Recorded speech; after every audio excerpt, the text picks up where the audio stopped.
All right, everybody. Well, welcome back to Youth Bombs. I am your host today, Tim Martin, and I'm here with Carson.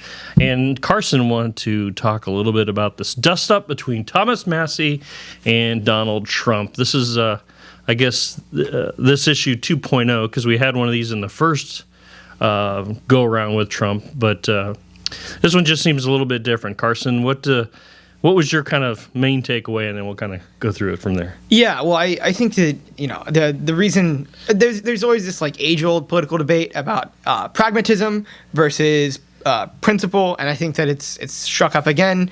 Like you said, we saw this in 2020 about the CARES Act, where obviously we all know what the impact of the CARES Act was from 2020. We had record high inflation under the Biden administration. It was because Republicans and Democrats both voted to increase the deficit by insanely wide margins, and we're going to see it again after this bill. Yep. And I always see these people say we need to balance principle and pragmatism. We need to actually pass legislation that can pass. And I'm saying, okay, let's balance it. Where's the balancing? Because currently this bill is on track to, again, continue to send us up into record high spending levels. So who is right here, first of all? Let's out of the gate, who is right in your opinion, Trump or Thomas Massie? Obviously Thomas Massie in my opinion. Obviously Thomas Massie. Okay, all right. Sell it. Why? Yeah, I think it's simple. I think if you look at the key reason why Trump won the 2024 election, and I have a dozen disagreements with him, but the main reason why he won the 2024 election is because of the record high inflation under the Biden administration. Why did we have this record high inflation? Obviously because the federal government decided during COVID we should have governmental stimulus to help boost up the economy, and we are going to turn on the printing press. Yeah, turn on the printing press. Crank up the Federal Reserve. Blow out a bunch of money, water down all the currency that's already in the market, and boom. Exactly. Boom. And that's what we saw then. That's why he won, is because the impact of that largely fell during the Biden administration. Obviously, it happened, a couple years later. And it was pretty low-hanging fruit, right? You had gas prices going up, egg prices going up, and it's we tend to focus on some of those grocery store type items, but nothing is immune to money printing, right? Everything's going to go up. Even we talked about how the stock market was going up and up, but stock market's just prices of stocks. So it's also going to go up. The price of everything. This is not a mystery, or it shouldn't be a mystery, but a lot of people see it kind of in sort of reverse. They think, well, prices are going up because of inflation. Yeah. But no, it's inflation is causing prices to go up. It's a hidden tax. And we have another person on the show pretty often, hope he'll be back soon, Holden, who knows all about this kind of stuff. Maybe we'll pick his brain at some later date about that. Yeah. But back to the discussion of Trump versus Massie 2.0. Carson, how do you see this panning out in the next couple of months? Because they got to get this bill passed, or at least they scare us to death and make us think we got to get this bill passed. Does it get passed, or do you think Massie ultimately has some sort of an impact here? So I'm going to say two different things. Number one, I do not think Massie's going to cave. He has never caved before. I would be very shocked if he caved. And if he does vote for this bill, it'll be because we got a better version of it. But frankly, I don't think we're going to get a better version of it. I think there's too many different opposing sides. And I don't think that the Democrats are going to help Trump either. I do think that eventually we're just going to get a different version of this with maybe some different changes. Maybe more than likely it'll actually be worse for the deficit, so he can win over those moderates who don't want to vote for Medicaid cuts. But we're probably going to end up seeing this bill get passed without Thomas Massie's vote, probably without Rand Paul's vote in the Senate, but you will probably ultimately get it passed. I don't have the capacity to kind of dig into this a little bit, but a couple of the big talking points for Thomas Massie about this bill and why he's against it is we've already got an expected like $20 trillion worth of debt kind of in the pipeline, right? And he's also arguing that not only does this bill not address that whatsoever, there's actually another, I think he said 5, maybe 7 trillion that are coming on the other side of this. And he's been talking about how all these promised cuts are after he gets out of office.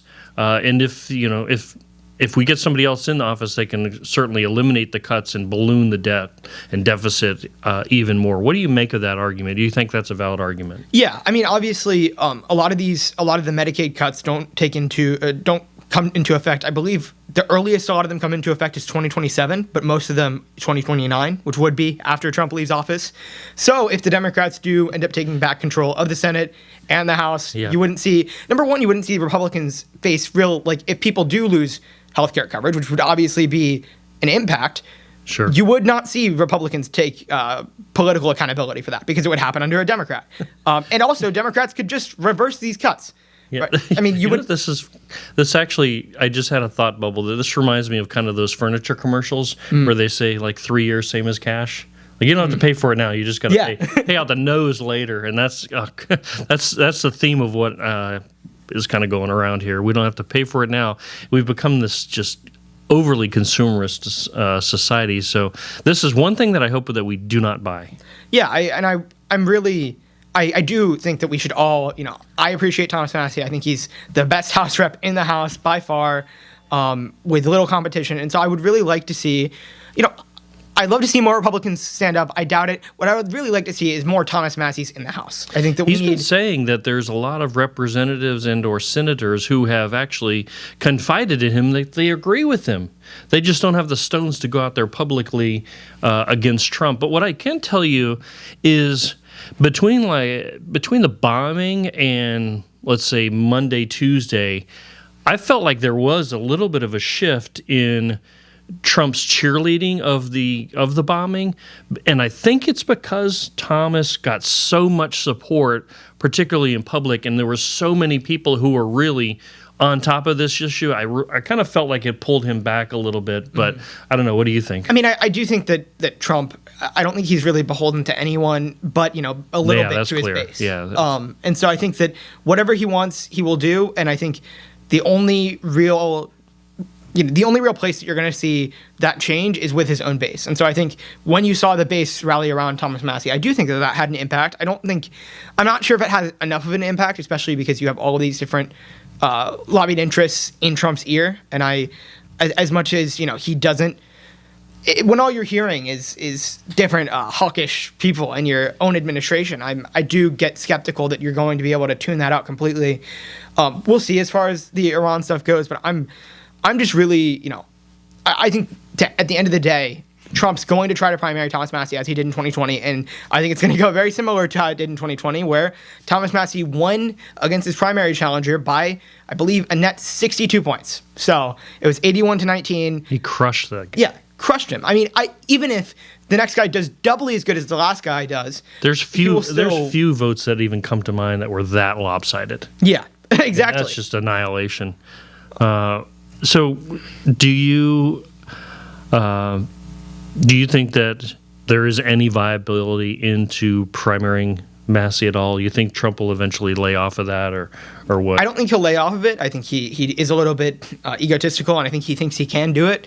I don't think he'll be able to do it, though. I would be very shocked, especially because I think Massie is incredibly popular in his district, and I think if we're going to be honest, I think Massie is more popular in his district than Trump is. So I would be very surprised if Trump's able to wield his influence in this way. Trump can, be incredibly influential in many other ways. I think a Trump endorsement is very good for the most part. I don't know if it would be, good politically, but I don't know if it would be good in this case. And I'm incredibly hopeful that Massie won't get primaried, but I don't think he will. So I've got Thomas's Twitter feed up here, his congressional Twitter feed, and this post from the 27th said, "Their attack on me," and you notice he doesn't even use the word Trump. He says, "Their attack on me is backfiring. Since Monday, 2,627 patriots have donated over $237,487.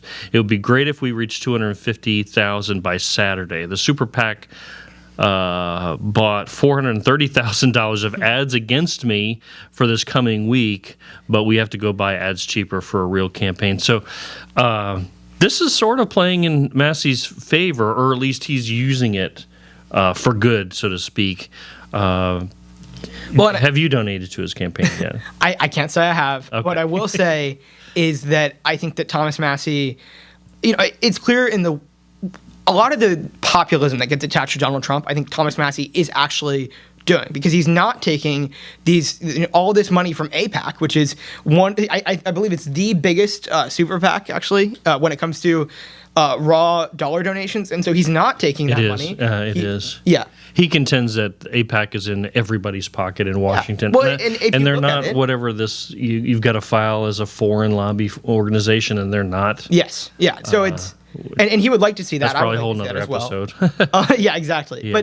But to just, at the end of the day, my point is that Thomas Massie is actually this populist warrior who is taking only money from his own constituents.